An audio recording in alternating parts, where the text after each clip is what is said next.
Magandang araw, magandang tao sa inyo lahat. Welcome sa panibagong video ni Boss Silver. Grabe, napaka-traffic, ngunit magkaganoon man, tuloy-tuloy pa rin ang pag-vlog natin. So ngayon ay December 25, Pasko. So naisipan ng family namin na manood ng movie dito sa Fairview Terraces kasi nga mas content ako para sa SM Fairview, kanyang katapat. At dito medyo saktuhan na naman yung mga pangyayari. At ayun, kumain na kami dito ng above sea level. Napakalupit, napaka-astig at ang yummy ng food dito. Grabe, sulit na gustuhan yun ni nanay. Pero syempre dahil Pokemon collector tayo, nagpunta tayo agad sa Toy Store.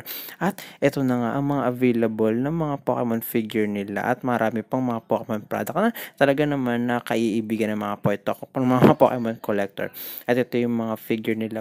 Napakamura nito. Gusto ko sana siyang i-pick pero mas nanaig sa akin si Raichu. Pero ayan, i-check muna natin ibang mga item nila. Napakalupit at napaka-astig. So after 2 hours na pagdadrive, ay nakauwi na rin tayo. At kinuha natin yung napaka-cute na Raichu na ito. No? So ayun po, maraming salamat sa mga subscriber natin ngayong taon. At maligong bagong taon po at Merry Christmas sa inyo lahat. Thank you po.